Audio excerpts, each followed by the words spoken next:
Hello, Titan family. I want to begin by saying how much I miss our beautiful campus now more than ever. This is the time of year when it comes alive in ways that you just can't describe. A time when our seniors line up in front of Langsdorff Hall for photos in their caps and gowns with families and friends. I walk by or drive by those and wish congratulations. It's such an amazing time. It's a time of cultural celebrations, final theatrical and musical performances, Big West championships. It's just an exciting time. And of course, it's a time of rebirth and blossoming, not just for our beautiful Fullerton flowers, but for our graduating seniors, and in large part, our faculty and staff, as the culmination of our collective hard work comes to fruition. Oh, you bet, I miss all of that. I miss it with all of my heart. But more than anything, I miss being on campus, and I miss being with you, our faculty and staff and students. I am so grateful for all that you have done over the past few months. Despite unimaginable obstacles, you stood tall and stayed true to our twin touchstones by which we set out to navigate this pandemic. First, the health and safety of all Titans and our extended Titan communities. And second, continuity of an equitable, high-impact academic curriculum and experience with unobstructed paths to degree. Yeah, like we like to say, it takes a Titan, but the truth is, during this difficult time, it does not just take a Titan alone. Instead, it has and will continue to take our entire Titan family. It has not been easy, but through it all, it has always been together that we are doing this as one Titan family. So in that spirit, I wanted to pause and begin the week by sharing some updates with you. First and foremost, seeing how this was scheduled to be the week of our graduates and their families, where they would be coming together and celebrating on our campus, I want to start by congratulating our class of 2020. Congratulations, you guys are incredible. Graduates, I know that this final semester leading up to your commencement is not exactly how you imagined it. I know the sting of the reality is likely even greater during this week when we're supposed to be stage crossing, handshaking, heartfelt hugging, and having those moments that you earned with your faculty, friends, and family. I am so sorry that we are unable to do that at this time. But please know two things. First, we will make it happen when it's safe and responsible to do so. Commencement was postponed, not canceled. I promise you that.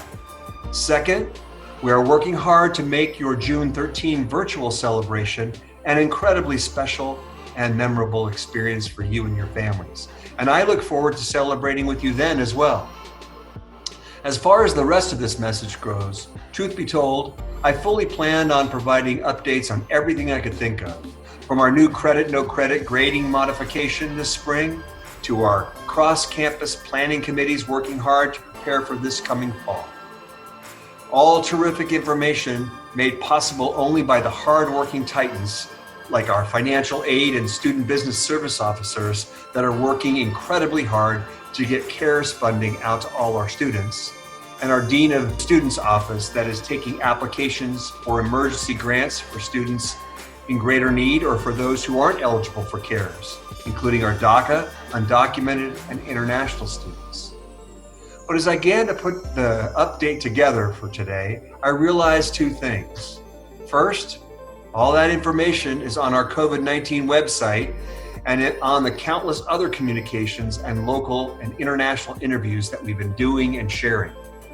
Second, in the absence of the commencement moment that were unable to take place on our campuses this week, I thought, why not attempt to spread some of that missing joy by taking a page out of the playlist of actor John Krasinski.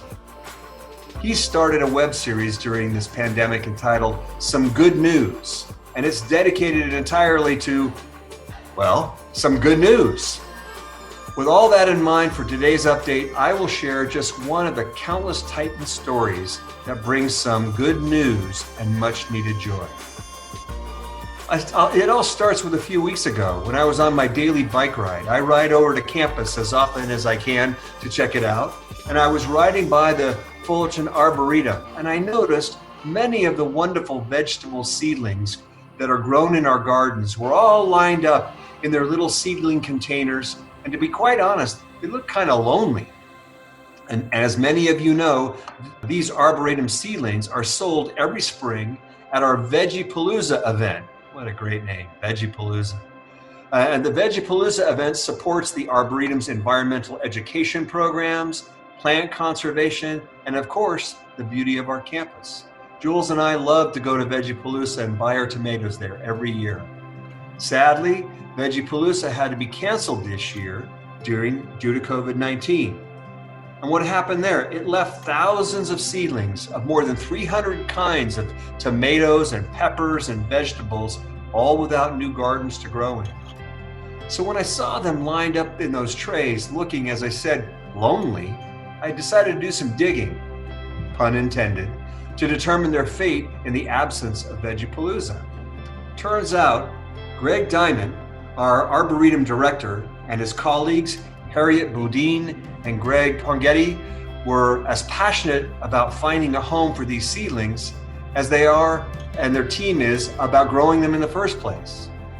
A chance connection made possible by Beth Kelly, who's the rector of St. Andrew's Episcopal Church, brought them together with Seeds of Hope.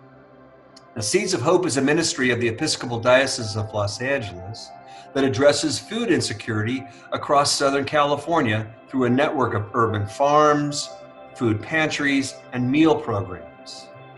After we donated our Arboretum seedlings to this amazing cause, the executive director of Seeds of Hope wrote to Harriet and our folks at the Arboretum. And I'm honored to quote and paraphrase a portion of the message that he wrote here. In the Seeds of Hope letter, it starts, "I want to express my deepest gratitude to you and your board for the donation of these plants.